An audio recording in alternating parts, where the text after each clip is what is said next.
Hey, good morning. It is April the 4th, 2024. This is Wes Fryer in Charlotte. I haven't done a Wisdom with Wes in a while. I want to briefly talk about leadership and meetings. So, one of the things that is good news about leadership is that, we can study leadership and we can work on becoming better leaders, and we can work on leading better meetings. One of the really important things that I learned, and this was especially being the director of technology at our previous school in Oklahoma for 4 years, was how important meetings are. At the time that I took over as technology director, we really didn't have a, quote, technology team. We had several different people who were supporting teachers and staff with technology. Librarians, we had, communication staff, we had people in each of our divisions that were sort of the designated, go-to person when you had some kind of an issue. We had a network admin, and there was this overall technology director. But that group was really not a team in that it didn't meet regularly, and it didn't really call itself a team or feel like a team. And so one of the things which happened over time was that we were able to have periodic meetings.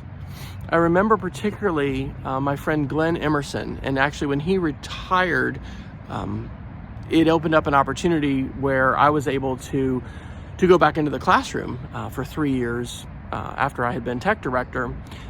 I just remember Glenn thanking me after some of those initial meetings, because just, sharing updates, what's happening, what's going on. But I think it's really, really important that when we have face-to-face meetings or Zoom meetings, but face-to-face meetings, that we're interactive. Okay, let me back up. When we have meetings, we should be interactive.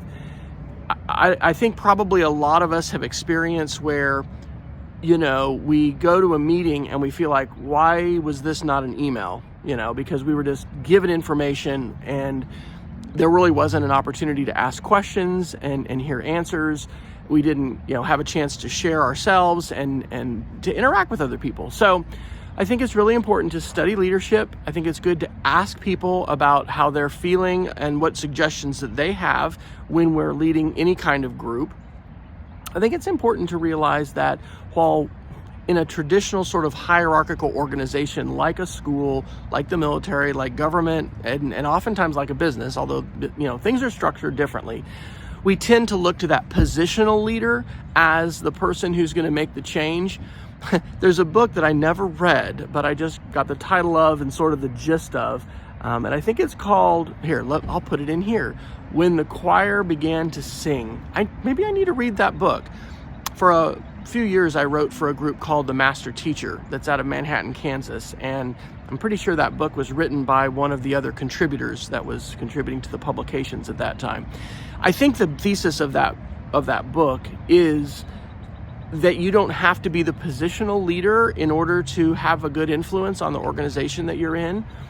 And so it's easy to complain and lament, oh my gosh, this and this, but the connections that we make to others in our organization, in our sphere, the small conversations matter.